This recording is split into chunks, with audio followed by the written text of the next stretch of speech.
శ్రీమాత్రే నమః శ్రీ గురుభ్యో నమః 2025 నూతన ఆంగ్ల సంవత్సరం జనవరి మాసంలో ద్వాదశ రాశుల్లో మిథున రాశి వారికి ఎలా ఉందో ఇప్పుడు మనం తెలుసుకుందాం. మిథున రాశి వారికి సంబంధించి ప్రోత్సాహకరమైనటువంటి వాతావరణం అని చెప్పుకోవచ్చు. అయితే పరస్పరము భార్యాభర్తలు ఇరువురిలో గతంలో వచ్చినటువంటి ఎన్నో రకాలైనటువంటి మనస్పర్ధలన్నీ కూడా తొలగి కాస్త ఆనందకరమైనటువంటి ఆహ్లాదకరమైనటువంటి వాతావరణం కనిపిస్తుంది. ఇక విద్యార్థుల విషయానికి వస్తే విద్యార్థులు కూడా ఏవో అపోహలతోని కొంతమందికి ఏమిటంటే విద్యార్థుల్లో కూడా కొన్ని రకాలైనటువంటి విచిత్రమైనటువంటి అపోహలు ఉంటాయి. ఎక్కువగా ఆ అపోహలన్నీ కూడా దాటివేసుకొని చాలా ప్రశాంతంగా ఆనందంగా ఉన్నటువంటి సెలవులన్నింటినీ కూడా చాలా బాగా గడపడము, అలాగే ఉద్యోగస్తులు గృహిణులు విషయానికి వస్తే ఏదైనా క్షేత్ర దర్శనం చేయడం, తీర్థయాత్రలు చేసే అవకాశం ఉంది. లేదా ఏదైనా ప్రసిద్ధిగాంచినటువంటి దేవాలయాలు ఏవైనా ఉంటే ఏ దేవాలయానికి వెళ్తే బాగుంటుంది, ఆ దేవాలయాలు ఎలా ఉంటాయి, అక్కడ ఎలాంటి పూజలు జరుగుతాయి, అలాంటివన్నీ తెలుసుకొని ఆ యొక్క దేవాలయాలకు సందర్శించేటువంటి అవకాశం కనిపిస్తుంది. ఇక ఉద్యోగస్తులు పర్సనల్గా వాళ్ళ ఉద్యోగ స్థలంలో ఎవరైనా సరే మిమ్మల్ని ఏదైనా సరే మార్పుకి కోసమని అడిగితే సానుకూలంగా స్పందించండి. అంటే ఇప్పుడు ఉదాహరణకు మీ ప్లేస్ని మార్చాలనుకుంటున్నాం, మీ క్యాబిన్ మార్చాలనుకుంటున్నాం, నువ్వు ఉన్న ఈ షాప్ దగ్గర ఇంకో షాప్కి మార్చాలనుకుంటున్నాం అంటే వివిధ రకాలుగా చెప్తున్నా. ఐటీ ఎంప్లాయీస్ గురించే కాదు కదా ఉద్యోగులు అంటే మనం మాట్లాడుకునేది, అందరు ఉద్యోగస్తులకి సంబంధించిన విషయానికి వస్తున్నాం. అయితే ఈ ఉద్యోగస్తులందరికీ సంబంధించి ఏదైనా మార్పు ఉంటే సానుకూలంగా స్పందించండి, దానివల్ల మీకు లాభమే. ఇది పాయింట్ నెంబర్ 1. ఇంకోటి, ఎవరైనా సరే వ్యాపారస్తులు ఎవరైనా సరే వీరు కూడా కొన్ని మార్పులు కోరుకుంటూ ఉంటారు. కౌంటర్ ఇక్కడి నుంచి ఇంకో పక్కకు మార్చాలని, లోపల ఉన్న ర్యాకులు మార్చాలని, షాప్కి సంబంధించిన బోర్డులు మార్చాలని, ఇలాంటి మార్పుల కోసం ప్రయత్నిస్తూ ఉంటారు. మార్చండి. ఖచ్చితంగా వ్యాపారస్తుల విషయానికి వస్తే కనుక గ్రీన్ కలర్ కంపల్సరీ మీ బోర్డులో ఉండేటట్టు చూడండి. దానివల్ల ఉన్నతమైనటువంటి వ్యాపారం జరుగుతుంది. ఇన్ని పెసలు తీసుకొని ఒక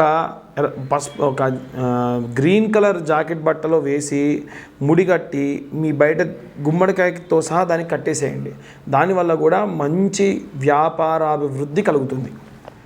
ఇక ప్రత్యేకంగా ఎవరైనా సరే సినీ రాజకీయ రంగాల వారికి సంబంధించి ఏదైనా కొత్త ప్రాజెక్టులలో సంతకాలు పెట్టాలి అంటే చాలామంది సంతకాలు పెట్టేటప్పుడు ఏం చేస్తారంటే సంతకం సులువుగా అవ్వాలని వాళ్ళ యొక్క పేరులో సగం మాత్రమే సంతకంగా పెడుతూ ఉంటారు.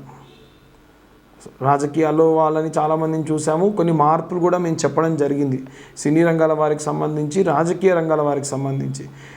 పేరు పూర్తిగా పెట్టే ప్రయత్నం చేయండి. ఎందుకంటే శుక్రాచార్యుల వారికి కావాల్సింది ట్రాన్స్పరెన్సీ, మీకు శుక్రాచార్య యొక్క సంపూర్ణ సిద్ధి కలగాలి కాబట్టి.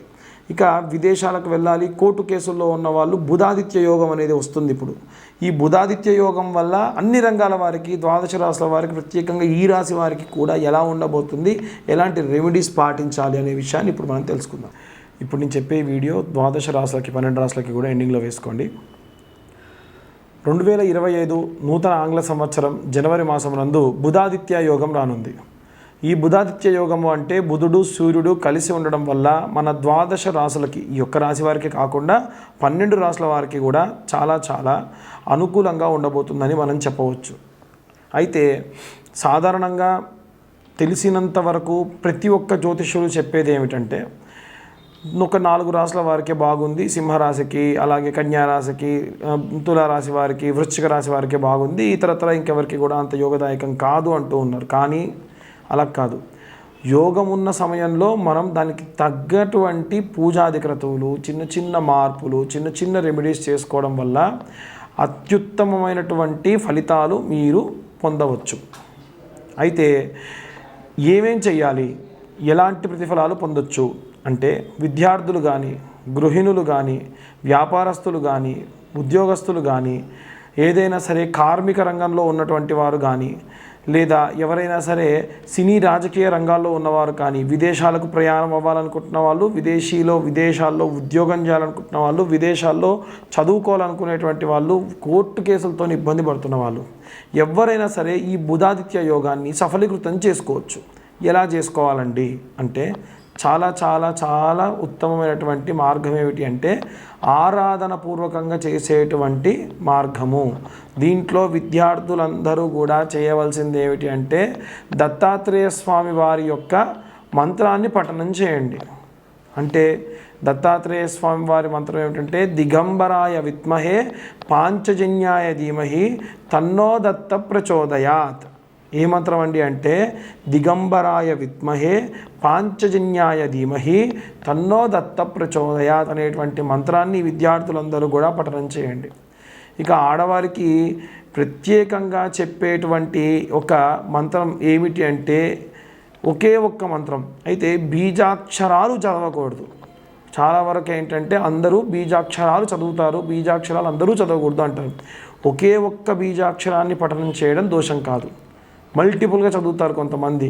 ఉదాహరణకు క్లాం ఓం క్రాం క్రీం క్రౌం సహ క్లీం హ్రీం శ్రీం ఇలా 3-4 అక్షరాలు బీజాక్షరాలు కలిపి చదవడం అనేటువంటి కొంతమందే చేయాలి. కొన్ని నియమనిష్టలు ఉన్నాయి. ఆడవాళ్ళు బహిష్టైనటువంటి సమయంలో కాకుండా ఇతరత్ర ఎప్పుడైనా సరే ఈ మంత్రం కేవలం ఒకే ఒక్క అక్షరం ఓం క్లీంకార్యే నమః, ఓం క్లీంకార్యే నమః అన్న మంత్రాన్ని వీలైనన్ని సార్లు పఠనం చేయండి. మీరు వంట చేస్తూ చేసుకోవచ్చు. మీరు సాధారణంగా ప్రశాంతంగా సాయంత్రం పూట అలా కొంచెం ఛాయ్ తాగి డాబాపైకి వెళ్ళి కూర్చున్నారు, ప్రశాంతంగా వాతావరణం ఉందంటే ఒక చాప వేసుకొని కూర్చొని ఓం క్లీం కార్యై నమః అన్న మంత్రాన్ని చదవండి. ఆడవాళ్ళందరూ చదవచ్చు, కేవలం బహిష్టైన సమయంలో మాత్రమే చదవకూడదు. ఉద్యోగస్తులు, వ్యాపారస్తులు, ఏ రంగంలో ఉన్న ఆడవారైనా సరే ఈ మంత్రాన్ని చదవండి.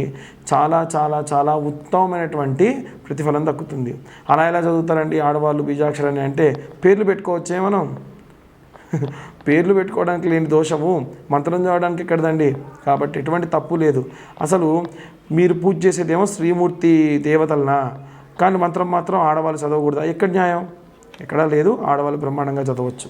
ఇక ఉద్యోగస్తులు ఎవరైనా ఉంటే గనక నేను సాధారణంగా ఏదో నోటికి వచ్చింది అలా చెబుతున్నాడు అన్నట్టు కాకుండా ఇప్పుడు గ్రహస్థితి ఎలా ఉంది, ఇప్పుడు ఎలా అంటే నా దగ్గరికి వచ్చి జాతకాలు చూయించుకునే వాళ్ళందరికీ కూడా వాళ్ళ జాతకరీత్యా ఇప్పుడు నడిచే దశాకాలం ఏంటి, పలానా రాశి వారికి యుక్త వయసులో ఉన్నవాడికి అయితేనేమో ఈ దశ నడుస్తుంది, మధ్య వయసు కాడికి వచ్చేసరికి ఈ దశ నడుస్తుంది అన్న క్యాలిక్యులేషన్స్తోని, అంటే క్లియర్గా ఒక కేస్ స్టడీ చేసిన తర్వాతకే నేను మీ ముందుకు వస్తున్నా.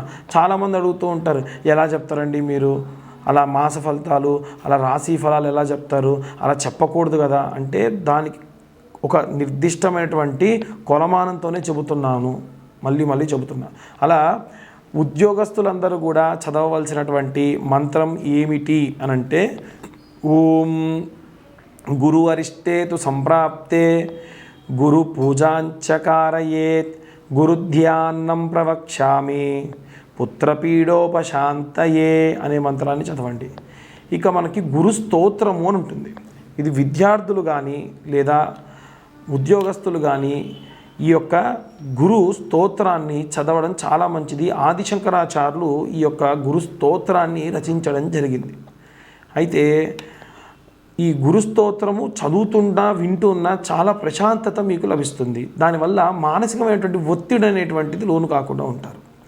వ్యాపారస్తులు ఎవరైనా సరే ఉన్నత వ్యాపారాభివృద్ధి జరగాలి అంటే ప్రారంభించిన ప్రతిరోజు అది ఏ వ్యాపారమైనా, చిన్న పచారీ కొట్టు దగ్గర నుంచి పెద్ద ఇండస్ట్రియలిస్ట్ అయినా సరే ఎన్నో రకాలైనటువంటి శౌచములతోని మన దగ్గరికి జనాలు వస్తూ ఉంటారు. కాబట్టి వ్యాపారస్తులందరూ కూడా ప్రప్రథమంగా చేయవలసింది ఏంటి, అశౌచములు అంటనటువంటి దేవీ దేవతలు ఎవరైనా ఉన్నారు అనంటే కాలభైరవుడు, ఆంజనేయ స్వామి మాత్రమే. కాబట్టి కాలభైరవుడు అలాగే ఆంజనేయ స్వామి వారికి సంబంధించి కాలభైరవ అష్టకాన్ని చదవండి, హనుమాన్ చాలీసా చదవండి. ఈ మాసంలో విశేషమైనటువంటి ప్రతిఫలాన్ని పొందుతారు. ఇంకా కొంతమంది ఆంజనేయ స్వామి దండకం చేస్తామండి, లేదు మేము ఒకవేళ ఇంకా రాముల వారికి సంబంధించినటువంటి మంత్రాలు చదువుతా ఏమైనా చదువుకోండి. శ్రీరామ రామ రామేతి రమే రామే మనోరమే సహస్రనామ తత్తుల్యం రామనామ వరానని సాయంత్రం పూట మీ వ్యాపారం జరిగే చోట చదివితే ఎత్ర ఎత్ర రఘునాథ కీర్తనం తత్ర తత్ర కృతమస్తకాంజలిం బాష్పవారి పరిపూర్ణలోచనం మారుతిం తమత రాక్షసాంతకం. ఎక్కడెక్కడ రామనామం ఉంటే అక్కడ ఆంజనేయ స్వామి వారు కూర్చొని మీ వ్యాపారానికి ఉన్నటువంటి ఈ యొక్క గ్రహస్థితులకు సంబంధించినటువంటి దోషములు కానీ ఏవైనా దృష్టి దోషములు ఉంటే పోగొడతారు. ఇక ప్రత్యేకంగా రాజకీయ సినీ రంగాల వారు బాగా ఆలోచించండి. సినీ రంగాల వారు కానీ మీడియా వాళ్ళు కానీ రాజకీయ సినీ రంగాల వారు కానీ ఎన్నో చోట్లకు వెళ్ళాలి. ఒక చోట షూటింగ్ ఉందంటే వెళ్ళాలి. వారికి కానటువంటి పనికి సంబంధించి వారికి కానటువంటి క్యారెక్టర్ని వేసుకోవాలి. రాజకీయాల్లో ఉన్నవారు కూడా అంతే కదూ. వారికి రిలేషన్ ఉందా లేదా అని తేడా లేకుండా ప్రజలందరి దగ్గరికి కూడా వెళ్ళి వారి యొక్క బాగోగులు కనుక్కోవాలి. పూర్వం రాజులు కూడా ఈ రకమైనటువంటివే చేసేవాళ్ళు. ఏమిటంటే దుర్గా కవచము అని ఉంటుందండి. ఈ దుర్గా కవచాన్ని రోజు మీరు మంత్రంగా పెట్టుకొని వినడము అలాగే చదవడం చేయండి. ఈ దుర్గా కవచం ఎలా ఉంటుంది, ఎలా ప్రారంభమవుతుంది అంటే శృణోదేవి ప్రవక్ష్యామి కవచం సర్వసిద్ధిదం పఠిత్వా పాఠయిత్వా చ నరోముశ్చేత సంకటాత్ అనేటువంటి ప్రారంభమయ్యే శ్లోకంతో ఉంటుంది. ఈ కవచాన్ని చదివి రోజు కూడా మీరు బయటికి వెళ్ళేప్పుడు ఒక రుద్రాక్షకు సంబంధించినటువంటి ఇలా ఏదైనా బ్యాండ్ కానీ లేకుంటే ఏదో ఒక కంకణం, ఒక దారంతో ఉన్న కంకణాన్ని కట్టుకోండి. బయటికి వెళ్ళేటప్పుడు ఈ కవచం చదువుకొని దాన్ని కట్టుకొని తర్వాతకు మళ్ళీ అలాగే వచ్చేసి అది విప్పేసి అక్కడ పెట్టండి. ఇది సినీ రాజకీయ రంగాల వారే కాకుండా ఏదైనా ఉద్యోగస్తులు, ఏదైనా బయట విదేశాలకు వెళ్ళాలనుకునేటువంటి ఉద్యోగస్తులు, లేదా ఏదైనా కోర్టుకు సంబంధించి పనులు ఉన్నటువంటి వాళ్ళు, విదేశాల్లోకి వెళ్ళేటువంటి విద్యార్థులు ఎవరైనా సరే ఈ యొక్క మంత్రాన్ని చదివి ఆ కవచాన్ని చేతికి కట్టుకొని వెళ్ళండి. మంచి మంచి శుభ ఫలితాలు పొందవచ్చు. ఇక ఇవన్నీ కూడా ద్వాదశ రాశుల వారందరూ కూడా పాటించవచ్చు. జాతకం గురించి మాకు ఫోన్ చేసే వాళ్ళు ఉచితంగా చెప్పమని కానీ లేకుంటే వారు ఇచ్చేటువంటి డేట్ ఆఫ్ బర్త్ టైం లేకుండా చెప్పమంటున్నారు. డేట్ ఆఫ్ బర్త్ టైము లేకుండా ఒక కొలమానం అనేది లేకుండా చెప్పడం కష్టం. కాబట్టి దయచేసి అందరికీ కూడా విజ్ఞప్తి, మీరు పుట్టినటువంటి తేదీ, సమయము, పుట్టినటువంటి ప్రదేశము, జాతకం గురించి అడిగేటువంటి వాళ్ళు మీ యొక్క పుట్టినటువంటి తేదీ, పుట్టినటువంటి సమయము, పుట్టినటువంటి ప్రదేశాన్ని పంపించండి. ఇది రాయడానికి గాను మాకు పట్టే సమయం 3 గంటలు పడుతుంది కాబట్టి 1521 రూపాయలు తీసుకోవడం జరుగుతుంది. దాని ప్రకారంగా మళ్ళీ మీతో నేను గంట పాటు మాట్లాడడం కూడా జరుగుతుంది. అందరికీ కూడా ఆంగ్ల నూతన సంవత్సర శుభాకాంక్షలు.